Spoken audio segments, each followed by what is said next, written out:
whether the rules permit the state to create supernumerary posts. For illegal employment. Because the concept of supernumerary means, Toshi was aware, in a cadre service where the number is fixed, if someone else by chance is there, but he is beyond the strength of the cadre, then by a supernumerary post, that job person to the person is not secure. But here the supernumerary post to create a vacant post for the purpose of fresh recruitment. দর্শক, এই মুহূর্তে সবচেয়ে বড় খবর, super numeric পোস্টে ঐতিহাসিক supreme রায় ঘোষণা করল আদালত। মমতার গোটা মন্ত্রিসভার এবার কি হবে?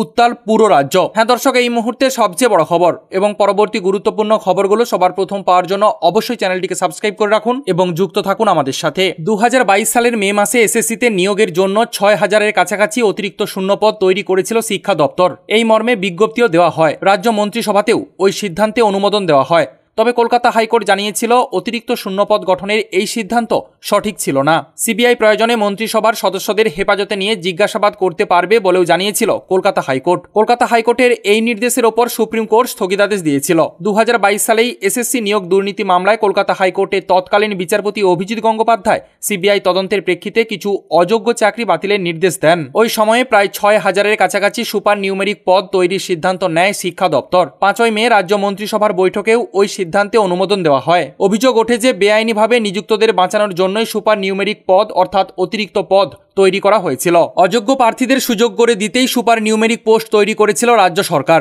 এই প্রশ্ন তুলেই মামলা হয় কলকাতা হাইকোর্টে। পরে সেই মামলার জল গড়ায় সুপ্রিম কোর্ট পর্যন্ত।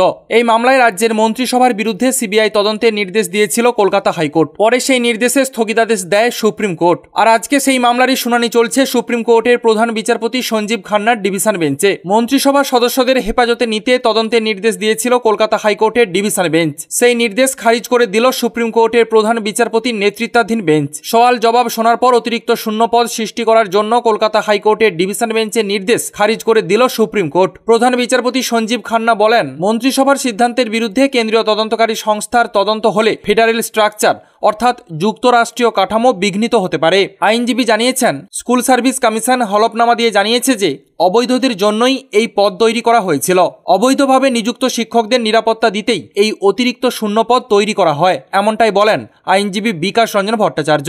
বিকাশ রঞ্জন ভট্টাচার্য বলেন, সিবিআই তদন্তের নির্দেশ খারিজ করে দিয়েছে। সুপার নিউমেরিক পোস্ট নিয়ে কিছু বলেননি প্রধান বিচারপতি। আর এই প্রসঙ্গে আইনজীবী বিকাশ রঞ্জন ভট্টাচার্য আমাদেরকে জানিয়েছেন, সঠিক মূল্য দিলে সকলেই যে বিক্রি হয়ে যায়, আজকে তার প্রমাণ পাওয়া গেল।